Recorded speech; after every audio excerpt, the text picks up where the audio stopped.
Приятели, здравейте! Днес е 3 юни 2025. Оставих точно тези гъбки преди 2 дена и половина, на 31 при вечер. Бях на сходка с моята съпруга и ги оставих, даже бях ги докоснал около. Ще оставя линк, може да го гледате, от 31 май.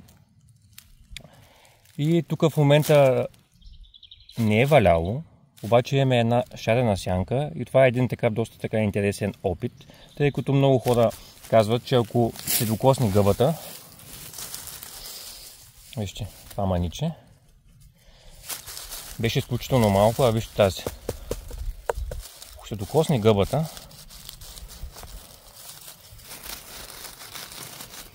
ето, гледайте, няма да порасне.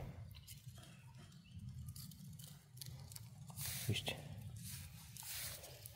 Тук просто имаме влага, 2 дена и половина, даже ги бях пипнал. Много наблизко има път, минават хора, гледат ги. В случая, т.е. не са ги видяли, но искам да кажа друго, че аз ги бях докоснал, бях ги оставил, не съм ги поливал, не съм правил абсолютно нищо.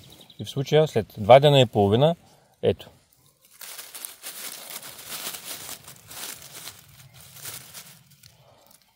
Това в случая е друг вид гъба.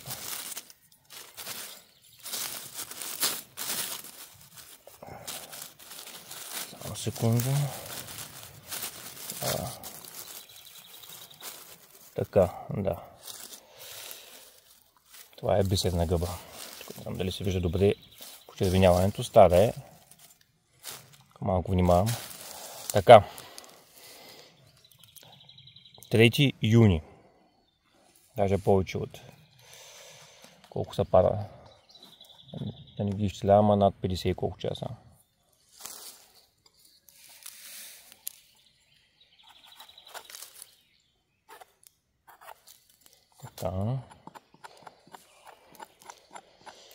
Днес е изключително топло, тези дни няма валежи и ще видим какво ще намеря. Много исках да посетя гората и особено това място.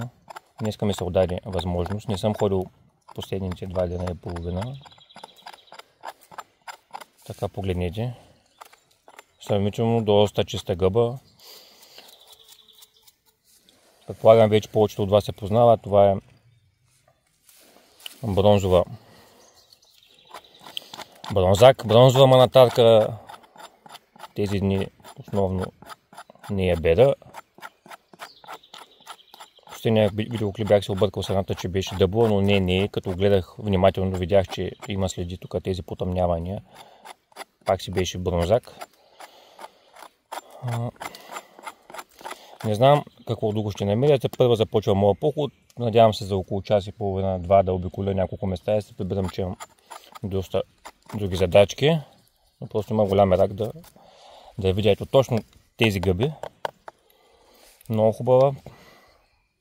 В случая тази също е малка, но тъй като за момента тази виж колко малко е пораснала, явно тази е взела така основните сили.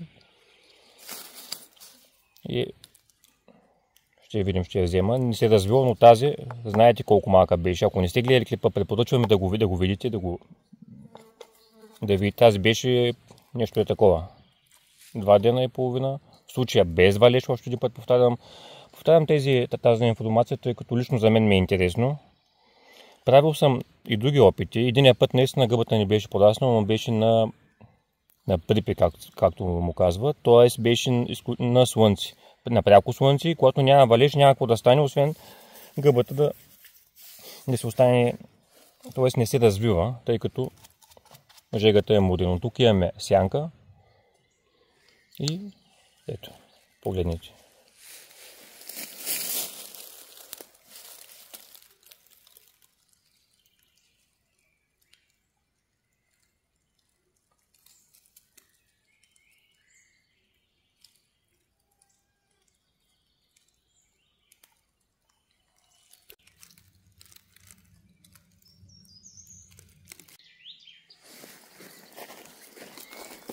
Ето тук е едно място, на което всяка година се оглеждам за гъби булка. Следя си го тази година, за първи път дава. Много подходящо място, на което надявам се добре да се виждат. Вижте как са надигнали мъха. Те първа са... Ето, даже виждам, че има и други малки. Сега покривам много внимателно, погледнете. Ето го булото.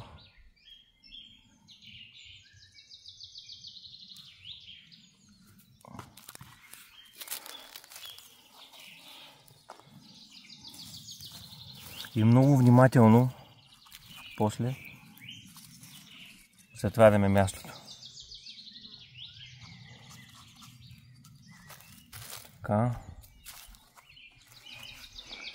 Вижте.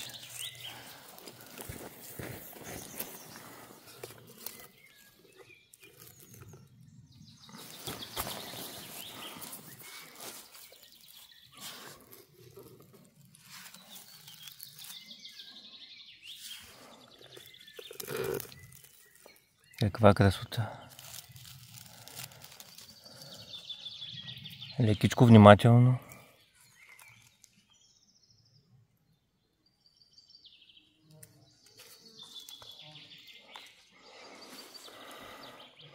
Гъбата булка, аманита тезарея, ето тази мухоморка, е изключително вкусна и ядлива гъба, позната още от римско време.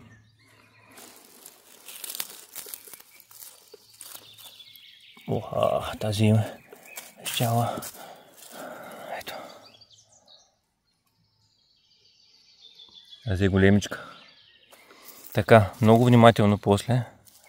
Опитваме се да върнем, доколкото е възможно.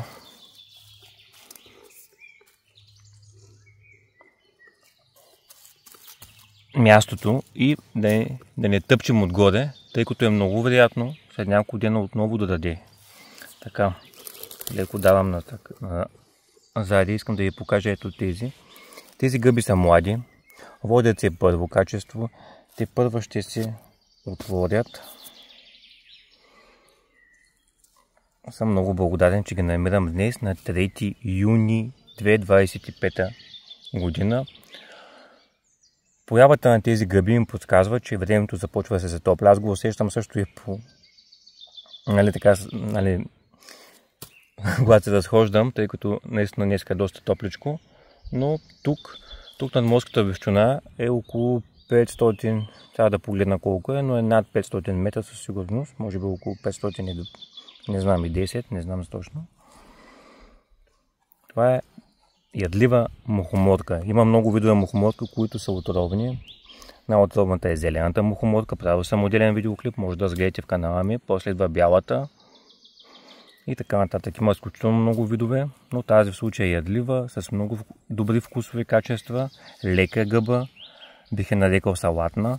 Лично съм изяждал по едно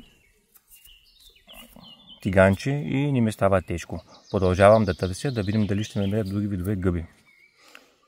Паля се нагоре, по някакъв начин тези видеоклипи ви харесват и може да се абонирате за канала ми и да дадете камбанката, за да получавате новите ми видеоклипове и новите известия, да ги гледате, да бъдете едни от първите. Всичко добро! Тук намерих още една. Слънцето е доста силно и тук сянка за съжаление няма. Не е голяма, ето, но е в, така как да кажем, ще я взема, тъй като едва ли ще стане по-голяма. Даже е почнала леко да... Въпреки това покривам мисъл внимателно. Ето. Малко бронзаче. Бронзва манатарка.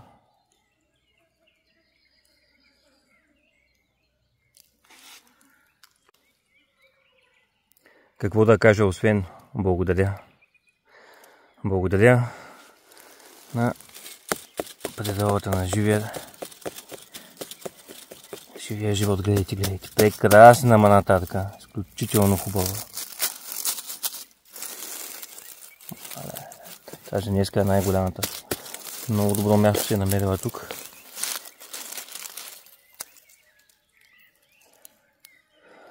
Какво ще кажете?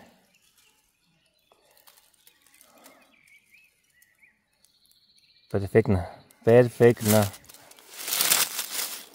Много е важно да покривате място, от което сте обрали, да покрием мицела, за да не загнива и за да може в бъдеще да има и други такива прекрасни гъбки. Започнах да се прибирам. Тук надморската височина е по-ниска, може би около 460 и 50, нещо такова. Много съм благодарен. Въпреки високото слънце, тук е намерила благоприятна среда. Точно тук намирам за първи път. Малко съм как да кажа, има един наклон. Наблизо има една полянка. И тя тук е пораснала. Тази е на няколко дена, но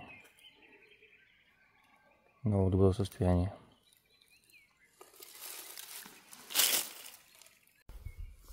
За около 15-20 метра от мястото, на което намерих прекрасната манатарка.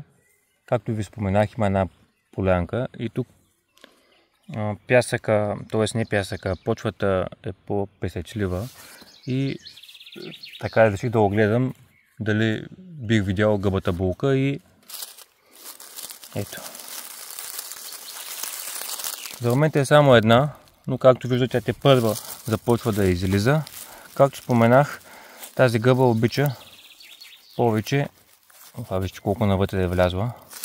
Оп. И вижте, тук виждам, че има и още едно маниче, но ще я оставя. Така. Ето. Красота. Съжалявам за високото слънце. Както казах, тук съм на една поляна. В момента няма въобще никаква сянка. Все пак, дано се вижда. Благодарен съм, че намерих още една прекрасна гъба булка.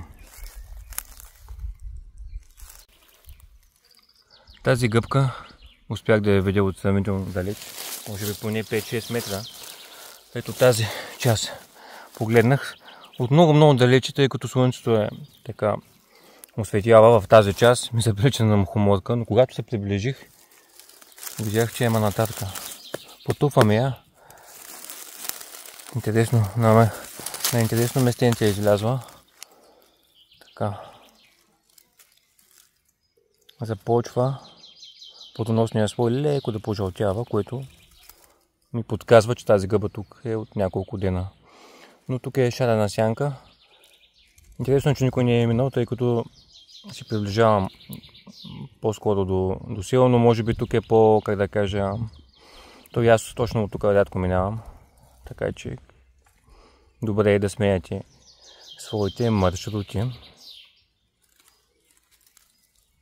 Прекрасна гъбка, благодарен съм, че успях да намеря и нея. Не очаквах, че толкова много гъби ще намеря. Поне за мен са много, може би за някой не толкова много, но аз реално не бера големи количества, не бера малко, опитвам се гъбите да бъдат в добър етап на своето развитие, т.е. първо качество и подобни гъбки, за да мога да се направя. Основно ги консумираме с моето семейство. Не продавам гъби.